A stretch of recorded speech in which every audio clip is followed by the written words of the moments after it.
Bienvenidos a Una Semana en el Mundo, ya lo saben, el programa de France 24, donde analizamos los temas que han marcado la actualidad de la semana. Para el debate contamos en esta ocasión con Iñaki Chávez, él es periodista y columnista para Mundo Obrero y también colaborador para Desde Abajo, desde aquí en Colombia, y para la Agencia Internacional de Noticias Presensa. También nos acompaña Juan Esteban Silva, él es corresponsal internacional para W Radio y colaborador para el diario El País y también El Observador de Uruguay, y está con nosotros desde Washington, Estados Unidos. Finalmente, Eduardo Martínez, periodista y docente de política internacional, director de la carrera de periodismo en la Universidad ISEC, y se nos une desde Buenos Aires, Argentina. Muchísimas gracias a los tres por acompañarnos en este programa de Una Semana en el Mundo aquí en France 24, que les propongo que empecemos en Francia, porque finalmente, casi 2 meses después de las elecciones legislativas anticipadas, el presidente Emmanuel Macron nombró nuevo primer ministro. Se trata de Michel Barnier, él es político conservador de 73 años y pertenece al grupo de los republicanos. Una designación que cuenta con el apoyo del macronismo y también con la aceptación a priori de la extrema derecha. Mientras que el nuevo Frente Popular, recuerden, la alianza de izquierdas que tiene la mayoría relativa en la Asamblea, denuncia que Macron ha ignorado el resultado de las urnas. Escuchemos uno de sus líderes. El presidente acaba de negar oficialmente el resultado de las elecciones legislativas que él mismo convocó. Han robado las elecciones al pueblo francés. El mensaje ha sido ignorado y ahora nos enteramos que el primer ministro ha sido nombrado con el permiso y tal vez a sugerencia de Agrupación Nacional. Ahora, para ampliar esta información, conectamos con nuestra periodista en París, ya la conocen, Erika Olavarría. Erika, buenas noches. ¿Cuál es exactamente el ambiente en Francia después de esta designación, de este anuncio un poco inesperado, ¿no? Buenas noches, Rosa. Bueno, es un ambiente de mucha decepción. Hay que decirlo que llevábamos casi 2 meses sin primer ministro. Nosotros estábamos a diario afuera del Palacio del Elíseo esperando ese nombramiento y la gente pasaba, nos preguntaba. Había un real interés en la opinión pública de todos los tipos, de todas las clases sociales, por saber quién iba a ser el primer ministro, y finalmente hay una parte importante de la sociedad francesa que está decepcionada. Justamente son aquellos que participaron en ese bloque republicano en las pasadas legislativas anticipadas. Recordemos un acuerdo tácito que se dio entre los partidos llamados republicanos, los partidos de izquierda, incluyendo la Francia insumisa de Jean-Luc Mélenchon que nosotros escuchábamos, y también el centro, el gran bloque central del oficialismo, en el que no participó además el partido de derecha, los republicanos. Esa gente sacrificó su voto para impedir la llegada de la extrema derecha al poder, y ahora se dan cuenta que quizás este nombramiento se ha hecho con un acuerdo tácito del partido de Marine Le Pen, así que hay mucha decepción. Si ya había una gran brecha entre el poder político y los electores, pues aún la hay aún más. Hay una decepción también con respecto al presidente Emmanuel Macron, y creemos también que hay una parte del electorado de derecha que está muy feliz, muy tranquilo, y que siente que el nombramiento de Michel Barnier es un continuismo del gobierno de Emmanuel Macron, y que quizás no se esperaba que un partido que obtuvo el 4º lugar de las votaciones, apenas un 6% de los sufragios, 47 diputados, finalmente obtenga un primer ministro en este juego político. Erika, y precisamente porque Emmanuel Macron hubiera preferido, priorizado nombrar a un candidato a un primer ministro que cuente con este supuesto acuerdo tácito, ¿no?, como bien comentabas, de la extrema derecha, precisamente para garantizarse este continuismo que nos comentabas de sus políticas, antes que girarse hacia la izquierda, que lleva un programa quizás en contra de estas políticas que ha avanzado Macron durante sus mandatos. Sí, puede ser. La verdad que la versión oficial del Elíseo es que el presidente estaba buscando, él que se muestra ahora como el garante de las instituciones republicanas, como ya no metido en el centro de ese juego político. El Elíseo dice que el presidente buscaba el candidato menos censurable, es decir, que se expusiera menos a una moción de censura. Es verdad que al final se dice que fue la extrema derecha la que decidió, porque los 2 nombres que estaban antes que el de Barnier, el de Bertrand y el de Cazeneuve, ya Marine Le Pen y el partido de extrema derecha había dicho que no los iba a aceptar, que los iba a votar una censura apenas llegaran al gobierno, sobre todo porque Xavier Bertrand, aun cuando es de derecha, es el gran enemigo político de Marine Le Pen en el norte de Francia. Así que el punto número uno puede ser efectivamente eso, que fuera el candidato con menos posibilidades de un voto de censura, pero también el presidente Emmanuel Macron tenía varias líneas rojas, la más importante de ella, la famosa reforma de las jubilaciones, polémica, que aumentó la edad de jubilación a los 64 años, y pues Michel Barnier, recordemos que él fue candidato a las primarias del partido de derecha, los republicanos, en el año 2022, él incluso había hablado de una jubilación a los 65 años, y varias de sus ideas son de derecha y muy cercanas también a las que tiene a veces la extrema derecha en temas como la seguridad, la inmigración, el valor del trabajo. Esa es otra de las opciones también. Y lo otro es que el presidente Emmanuel Macron en este gobierno, pero también ya en el anterior, cuando perdió las legislativas, en esas anteriores legislativas del año 2022, había hecho tanto de la extrema derecha, pero sobre todo de la izquierda y de Jean-Luc Mélenchon y la Francia insumisa, su gran enemigo político. Entonces, en realidad podríamos decir que Barnier y este acuerdo tácito con la extrema derecha es más frecuentable para Emmanuel Macron que haberse aliado con la izquierda, que en este nuevo Frente Popular también tiene incluido a Mélenchon y la Francia insumisa. El nuevo Frente Popular habló muy tarde a través de su candidata a primera ministra de que no iban a imponer su programa, solo su programa, como habían dicho durante toda la campaña. Trataron de cambiar el discurso, hacerlo más conciliador, pero quizás ya fue demasiado tarde y en realidad Barnier representa más un continuismo en la línea de Emmanuel Macron. Es lo que decía justamente Olivier Faure, el secretario del Partido Socialista, tras la entrevista que dio hoy Michel Barnier en la televisión francesa. Decía, bueno, aquí Macron está contento, tiene a quien va a seguir haciendo lo mismo que él hacía. Y precisamente, Erika, para terminar, nos avanzabas ya un poco la ideología del nuevo primer ministro, pero en esta entrevista que comentas con la televisión francesa ha aportado algunas líneas de lo que serán sus políticas al frente de este nuevo gobierno. Sí, bueno, efectivamente repitió un poco lo mismo que dijo en su discurso de pasación de poder, lo que decía yo un poco, el control de la inmigración, la seguridad, el valor del trabajo, pero esto quiere decir, según él, no asistanato, es decir, no más ayudas sociales, también las urgencias que decía ayer, la deuda, el déficit público de Francia. Recordemos que hay un proceso de la Unión Europea en contra de este país en ese sentido, la deuda ecológica. El gobierno de Emmanuel Macron fue castigado por los tribunales, incluso por el tema climático, por su falta de acción, justamente su inacción climática. También el hecho de que Francia recupere su lugar en el mundo y sobre todo en el seno de la Unión Europea, pero bueno, avanzó un poquito más. Por ejemplo, con respecto a las jubilaciones, dijo que podría modificarse ese proyecto, que entendía que había sido aprobado en unas condiciones que no eran muy normales, que podría haber como una modificación con respecto a las jubilaciones más bajas o con la gente que tiene un poco más de necesidad. Dijo que tampoco se oponía a la proporcionalidad. Recordemos que esa es una de las demandas de la extrema derecha. El sistema mayoritario a 2 vueltas de Francia en las legislativas perjudica al partido de extrema derecha, que siempre es el más votado, pero que no obtiene mayoría absoluta. Es una de las condiciones que ponía aparentemente Marine Le Pen, y él dice que no está cerrado a eso tampoco. Y bueno, a la justicia social.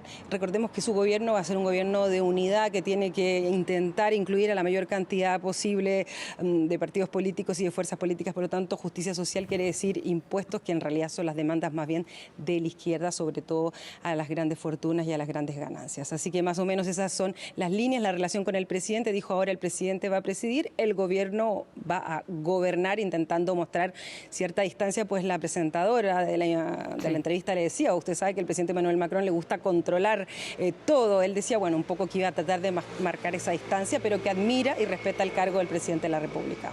Erika, pues muchísimas gracias por toda esta información, por todo este contexto. Como siempre, de tu mano iremos siguiendo lo que sucede en la política francesa. Muchísimas gracias y buenas noches.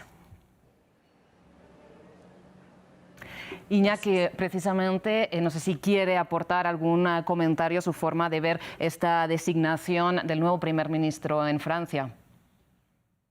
Pues Rosa, yo creo que la palabra para mí es decepcionante. Más que sorprendente, decepcionante. No me ha sorprendido, sí me ha decepcionado, y creo que el gobierno que va a entrar ahora, como el presidente, tanto el uno como el otro, van a quedar un poco en el alambre. Creo que la situación va a ser un poco peliaguda en los próximos meses. Pues lo seguiremos sin duda aquí en France 24. Como tenemos un programa cargadísimo de temas para el análisis, les propongo que pasemos a otra cuestión, y es que pongamos la mirada en México, porque el Congreso mexicano aprobó esta semana la reforma judicial impulsada por el oficialismo de Morena, que cuenta con una amplia mayoría en el nuevo legislativo. Entre otras cuestiones, esta reforma implica que los jueces y magistrados federales serán elegidos por votación popular. Así defendía la reforma la presidenta electa del país, ya Claudia Sheinbaum. Demos significa pueblo. Este sustantivo, junto con kratos, que puede traducirse como poder, componen el nombre de la democracia, el poder del pueblo. Abraham Lincoln lo definió así: la democracia es el gobierno del pueblo, por el pueblo y para el pueblo. A la presidenta o presidente lo elige el pueblo, al poder legislativo lo elige el pueblo. Si los jueces, magistrados y ministros se eligen por el pueblo, ¿dónde está el autoritarismo? Bien, les quiero preguntar qué consecuencias esperan que tenga esta reforma, ya que hay voces que consideran que será un peligro para la democracia, mientras que veíamos a las autoridades mexicanas, a la presidenta electa, defenderla como una reforma que refuerza precisamente la democracia. Les pregunto entonces, Juan Esteban Silva, ¿qué opina usted? ¿Cómo lo ve? Pues yo creo que si hay algo clave es que por donde se le mire es controvertido, porque estamos hablando tal vez del cambio más profundo a la judicatura en México de los últimos 30 años.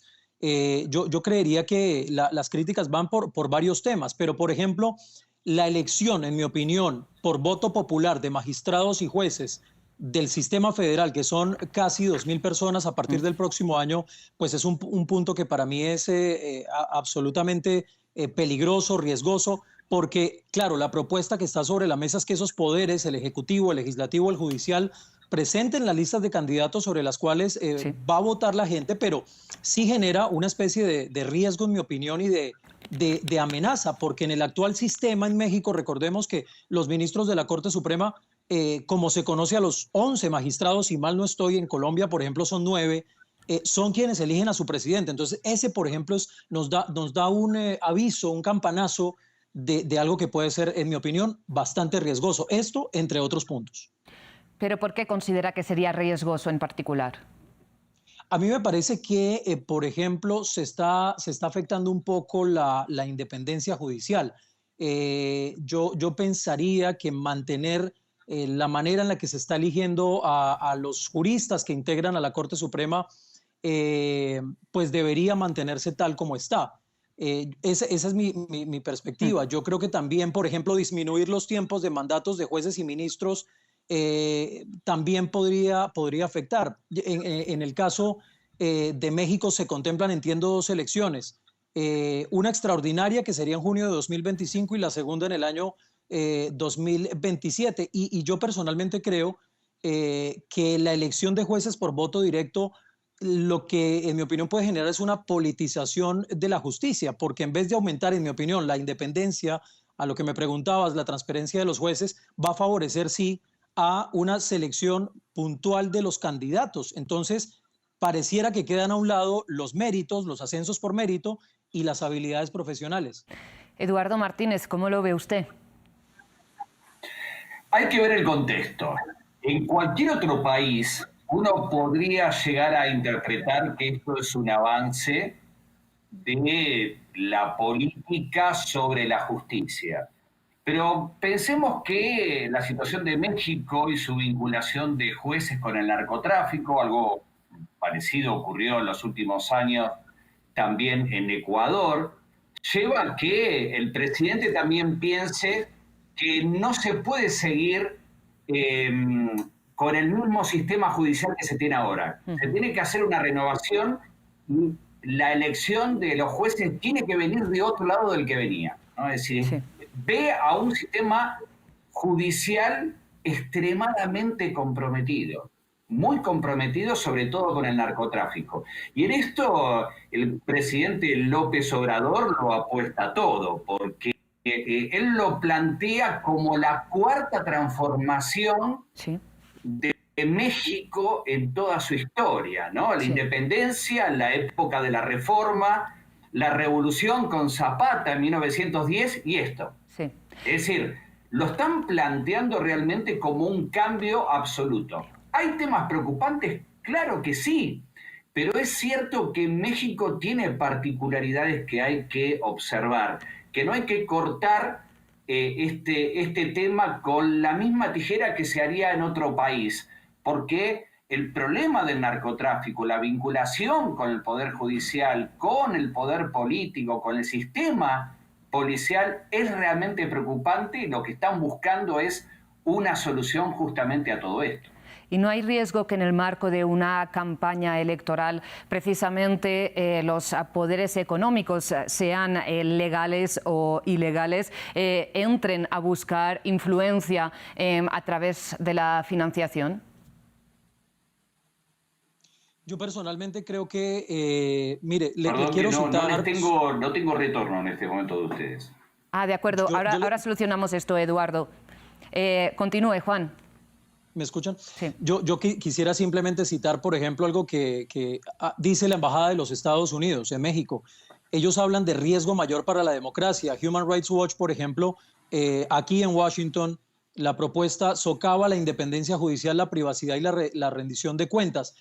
Por ejemplo, ¿qué pasaría, se me ocurre a mí, con la posibilidad de que grupos criminales tengan algo de participación, por ejemplo, en la elección de esos jueces? Porque recordemos que también en muchos lugares en México se vota bajo amenaza y no es un secreto para nadie que esos grupos criminales en México tienen una presencia muy fuerte y ese voto se puede ver permeado, en mi opinión, por esa situación. O, por ejemplo, ¿qué tal que ese crimen organizado financie candidaturas o saque ventaja de los jueces tal vez con menor experiencia? Aunque bueno, eso de alguna manera ya ocurre, ¿no? Y de hecho hubo una carta reciente al Congreso en el que se advirtieron que esa reforma judicial no se apegaba a las normas del Tratado Comercial entre México, Estados Unidos y Canadá. En fin, yo sí creo y estoy de acuerdo con nuestro compañero en que hay que ver punto por punto, pero yo quisiera hacer énfasis en eso. La puerta que se está abriendo para que el crimen organizado financie candidaturas o saque ventaja de jueces que no tienen la experiencia es enorme en México. ¿Cómo lo ve usted, Iñaki? Pues, creo que se refuerza en la actualidad noticiosa mundial la ley Campo Amor, ¿sí? El poeta que decía que en este mundo traidor nada es verdad ni es mentira, todo depende del color del cristal con el que se mira. Y en este caso, pues, veo un poquito eso. Va a ser riesgoso, sí. Las consecuencias, que es lo que usted preguntaba, pues habrá que esperar, ¿no? Creo que es demasiado pronto, pero creo que sí es cierto, y creo que lo comentaba Eduardo, que la situación de México es muy distinta, porque si hablamos de independencia, bueno, miren ustedes el caso de Estados Unidos, donde a los jueces del Supremo los nombra el presidente y así está de anquilosado el tema o algunos temas que están ahí pendientes de resolver. Y miren el caso de España, que ha estado durante más de 5 años sin renovar el Consejo General del Poder Judicial ni el Tribunal Supremo, y eso no ha dado muestras de independencia, al contrario. Entonces, bueno, pues es una reforma. No sé si el tercer poder, en este caso el judicial, requiere de esa apuesta popular elegido por el pueblo, pero creo que aunque puede producir inquietudes, creo que habría que dejar ver, porque el sistema mexicano, además, que tiene históricamente esa corrupción, no sé si va a ser más difícil corromper a 200 millones de ciudadanos que a un grupo de 11 que van a quedar en 9, ¿no? Porque, claro, lo que he leído por ahí es que el riesgo también económico, ¿no? Sobre todo para Estados Unidos y el Tratado de Comercio, pero realmente para las arcas mexicanas se va a reducir, porque van a reducir la cantidad de privilegios que tiene la judicatura en México en cuanto a prebendas, salarios extras, ayudas, viáticos, etcétera, etcétera, y va a reducir el salario para que no esté por encima del presidente de la República y para que solo haya 9 en lugar de 11, y también se reduzcan el resto de los jueces. Entonces creo que habrá que dar tiempo al tiempo. Precisamente para cerrar este tema, Juan Esteban, le quería preguntar por la experiencia en Estados Unidos, donde los jueces no federales, sino estatales, también son elegidos en una primera instancia a través del voto popular. Son elegidos a través de un voto popular y bien lo decía alguien en la mesa, los riesgos igual están cuando hay un grupo pequeño de personas eligiendo magistrados, jueces, que si lo hiciera el pueblo. En el caso de Estados Unidos, fíjense ustedes cómo las recientes decisiones de la Corte Suprema, dependiendo obviamente de la óptica con el que uno lo vea, pero se ha visto a una Corte, digamos, girando un poco hacia el lado conservador. La reciente decisión sobre la inmunidad presidencial, casi que en un espaldarazo al expresidente Donald Trump, teniendo en cuenta la manera en la que se eligen aquí los magistrados, pues no es una garantía. Es decir, esto no significa que México se va a desbocar hacia la corrupción si se da este cambio, pero habría que examinarlo con lupa. Repito, no es una garantía. En Estados Unidos, todas las decisiones que estamos viendo recientes pues son bastante polémicas. De hecho, esa decisión reciente de la inmunidad presidencial acaba de generar que una lectura de sentencia en contra de Donald Trump ya no se haga antes de la elección, sino posterior a la elección del 5 de noviembre, para que tengamos una idea de lo importante que es el Poder Judicial. Bien, les propongo que dejemos este análisis sobre lo que va a ocurrir en México para cuando tengamos hechos que analizar efectivamente, y que ahora pongamos la mirada en otro lugar del mundo y vayamos a Beijing, donde estos días China y representantes de casi todos los países del continente africano, 53 de 54 de hecho, escenificaron la buena sintonía en sus relaciones tanto comerciales como diplomáticas en el marco de este foro de cooperación trianual China-África que se celebra desde el año 2000. El presidente Xi Jinping anunció 50.000 millones de dólares en inversiones para el continente africano. Les pregunto qué conclusiones sacan ustedes de esta escenificación, como decíamos, de las relaciones cada vez más importantes e influyentes que tienen pues, el gigante asiático con el continente africano. Empiezo con usted, Eduardo.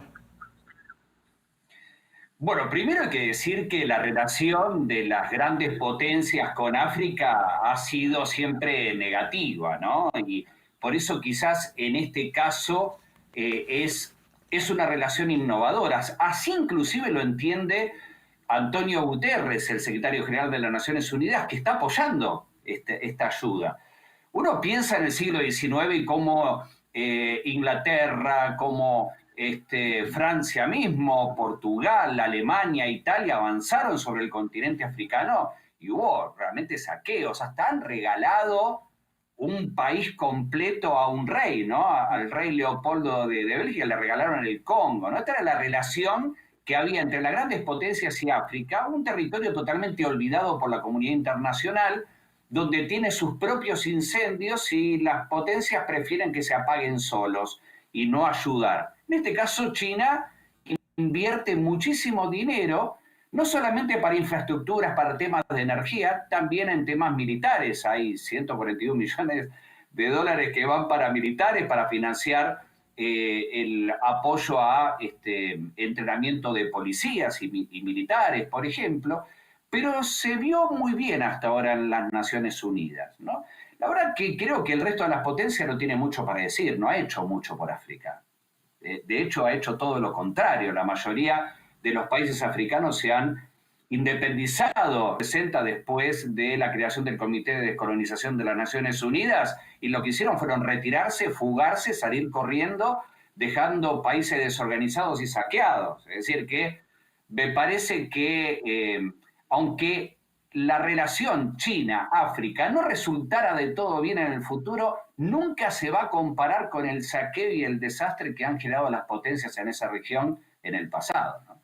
Iñaki, ¿cómo percibe usted las bases de las críticas que hace Occidente a esta relación China-África, sobre todo en términos de que China es principal acreedor en África y se habla desde Occidente muchas veces de esta trampa de la deuda en la que supuestamente pone China a los países africanos a los que presta dinero?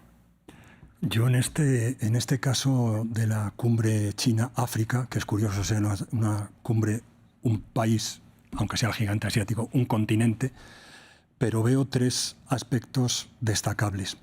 Uno, que seguimos pensando que, un poco con lo que está diciendo Eduardo de cómo hemos tratado a África históricamente, se sigue pensando que son retrasados.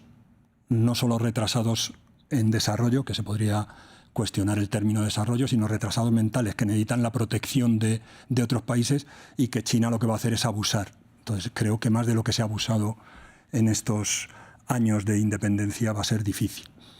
Otra cosa es que nadie se asusta cuando, si miramos las cifras, podemos observar que el mayor importador de producción china es Estados Unidos. Y a nadie se le ocurre decir, uy, cuidado que los van a colonizar. Y el tercer punto que me parece a destacar es que el presidente chino ha prometido la creación en empresas africanas in situ de más de 1.100.000 empleos. Creo que Europa, con la situación actual de migración y de cierre de fronteras que tiene, debería aplaudir eso si al final se lleva a cabo, porque ayudaría a reducir ese peligro que tiene Europa con la migración sobre todo del África subsahariana, ¿no? Claro, peligro sin duda en las palabras en las que se expresan algunos dirigentes europeos. Juan Esteban, le pregunto a usted por su visión sobre las implicaciones de esta cumbre, tanto en un futuro como lo que representa, ¿no?, ya de por sí este encuentro. Yo estoy de acuerdo con Iñaki en algo puntual, y es que siempre se habla de esa tendencia de China de crecer, de expandirse, y se le ve como un peligroso efecto el crecimiento, la influencia de China en África, pero no ocurre como enseña aquí con los Estados Unidos. Yo en eso estoy totalmente de acuerdo, porque esas preocupaciones a veces no se generan cuando se trata de los Estados Unidos, y no es una relación, hay que decir, China-África no es una relación nueva. Esto viene de décadas. En los 50, en los 60, China, cuando le ofrece el apoyo político a los países africanos en esas luchas por la independencia, a partir del año 2000, la relación China-África que se intensifica notablemente, China convirtiéndose en ese socio clave para muchos países de África, una fuente de inversión pues, importante y de financiamiento que va en varios frentes. Yo percibo que no es solamente el tema de crecimiento comercial solamente, porque China ha superado ya, por ejemplo, a la Unión Europea, a los Estados Unidos, incluso como el principal socio comercial de África, y ese comercio entre China y África pues ha crecido exponencialmente. China, por un lado, importando recursos naturales, exportando manufacturas y bienes de consumo. El tema de infraestructura, se me olvidaba, es un tema también muy importante, porque China ha invertido en infraestructura en África. Eso tiene que ver con carreteras, con ferrocarriles, con puertos, con edificios gubernamentales. Entonces creo que hay que desmitificar un poco, quitarle esa sombra de dudas sobre los peligros de China, dejar de verlo como el fantasma China y empezar a ver simplemente esto como una asociación bastante importante en la que China y África al final terminan beneficiados. Y como bien decía Juan Esteban, es una relación que tanto en el pasado como en el presente tiene mucho de diplomática, y una diplomacia que se enmarca ahora mismo en una reestructuración del orden internacional marcada de forma muy pronunciada por esta guerra en Ucrania, ¿no? Y este bloque que conforman en estos momentos esta alianza, aunque sea por interés, entre Rusia y China versus, podríamos decir, Occidente. Precisamente les quería proponer que nos hablen de las perspectivas que ven para esta guerra, dado que esta semana ambos bandos han representado movimientos al menos políticos importantes. Por un lado, recordemos, Volodymyr Zelensky ha reestructurado su gabinete, la mayor reforma desde el inicio de esta guerra, y quizás el cambio más sonado ha sido el de su ministro de Exteriores, Dmytro Kuleba, mientras que por otro lado continúa pidiendo armas de largo alcance a Occidente para atacar el territorio ruso cuando se cumple un mes de esta incursión de Kursk. Por otro lado, Vladimir Putin ha estado en Mongolia, donde lo han recibido con alfombra roja, lejos de ejecutar esta orden de captura de la CPI. Les quería preguntar un poco cuáles son sus perspectivas para esta guerra, Iñaki. Pues, Rosa, yo diría que la guerra, si no está ya enquistada, va camino de hacerlo. Y por ahí ya hay analistas incluso norteamericanos de Estados Unidos que arriesgan una situación pre-conflicto nuclear como el que sucedió cuando Estados Unidos decidió, para decir aquí estoy yo, bombardear Hiroshima y Nagasaki. Los cambios del presidente ucraniano, al que con todo mi respeto yo considero tan dictador, pero a pequeña escala, como el presidente ruso, van en la línea de, bueno, pues que tiene que seguir manteniendo a su población adherida a esta guerra sin sentido, sin olvidar que esto empieza cuando se cruzan esos eufemismos como el de las líneas rojas después de los acuerdos tras la Segunda Guerra Mundial y empiezan a acercarse demasiado los pro-OTAN al territorio de la antigua Unión Soviética. Eduardo, ¿cómo lo ve usted? Veía que estaba sintiendo a algunos de los comentarios de Iñaki. Ucrania será un conflicto endémico en Europa. Tenemos que aceptarlo. Por más que hoy Rusia decidiera retirarse del territorio ucraniano, cosa que no va a ocurrir, pero aunque lo hiciera dentro de la geografía ucraniana, al sector del Donbass, que Rusia lo incorpora, por lo cual queda una guerra civil entre el gobierno de Kiev y este sector. Es decir, el conflicto seguiría aunque Rusia no siga interviniendo. Ya está. Es decir, tenemos que pensar que la realidad es que es un conflicto que va a durar muchísimo, muchísimo tiempo, ¿no? Y una de las cosas interesantes que decía el colega en el piso es que a veces olvidamos, todos sabemos cuál es la construcción de poder de Putin. Lo sabemos, llevan más de 2 décadas oficialmente en el poder de Rusia, pero todos tenemos memoria cuando Zelensky antes de esta guerra clausuraba medios, perseguía opositores, es decir, no es el adalid de la democracia precisamente, ¿no? Pero lo cierto es que como país agredido y por lo vulnerable que han quedado sus fronteras, por haber perdido la integridad territorial, el conflicto ucraniano es un conflicto endémico en Europa. Es un conflicto enquistado que quedará por muchísimo tiempo. Y más allá de si a nivel ideológico queda enquistado o no, sobre el terreno va a depender muchísimo de este apoyo exterior que continúe recibiendo, sobre todo pues el ejército de Kiev, ¿no?, por parte de los países aliados de la OTAN. Para terminar con este tema, Juan Esteban, también me gustaría que compartiera su punto de vista. Un jugador importante en todo esto, simplemente para agregar a lo que decían nuestros compañeros, Estados Unidos. Estados Unidos sigue enviando cada semana un paquete de ayuda a Ucrania y el Congreso de los Estados Unidos aquí en Washington, por ejemplo, ha lanzado muchísimas críticas porque lo que se habla es incluso de una especie de envío de ayuda continuo a Ucrania, pero no hay por parte de los Estados Unidos, por ejemplo, una solución clara sobre la mesa a la situación. Y creo que las raíces profundas en la historia entre Ucrania y Rusia, de todo este conflicto, por un lado Rusia buscando restaurar esa influencia y controlar el territorio estratégico, Ucrania defendiendo su soberanía, pero en parte alimentado un poco con esa asistencia de los Estados Unidos. Hasta septiembre de 2024, yo tengo algunas cifras, es millonario. Es millonario. Desde el inicio del conflicto en el Donbass en 2014, que lo mencionaban ustedes, sí, Estados Unidos ha proporcionado más de 50.000 millones de dólares en asistencia militar. Sí. Y el apoyo logístico, por ejemplo, es enorme. El asesoramiento a las fuerzas de Ucrania. Antes de la invasión de 2022, por ejemplo, Estados Unidos había proporcionado también esa ayuda económica para el apoyo al desarrollo y reformas en Ucrania, pero la pregunta que yo me haría entonces es ¿hasta qué punto Estados Unidos sigue alimentando una guerra que, en mi opinión, debería haberse acabado hace mucho tiempo? Y tenemos a un candidato como Donald Trump prometiendo que él la va a acabar en un día. No sé si quieren dar su conclusión final también a este tema. Eduardo, se la pido en 2 palabras para que tengamos tiempo de cerrar. Sí, creo que la OTAN y Europa en general en esta guerra pagan para no ir. Es así de sencillo.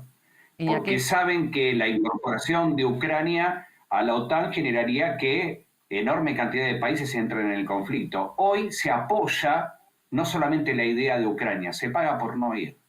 Y aún así se ha prometido a Ucrania que su futuro está de forma completamente indesligable vinculado, ¿no?, con esta alianza militar occidental.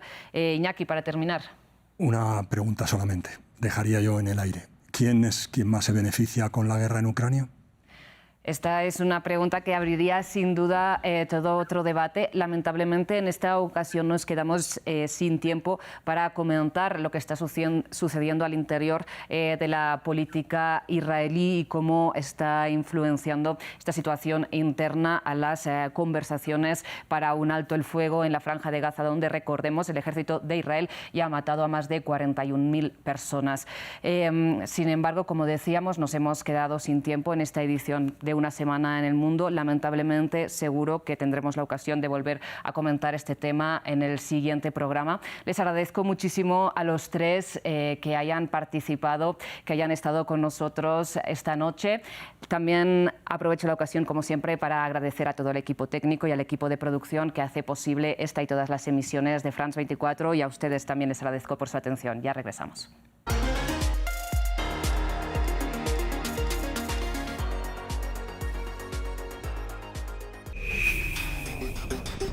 De la Patagonia al Canadá. Toda la actualidad política, económica, cultural y social del continente americano. Aquí América, con Natalia Cabrera, en France 24 y france24.com.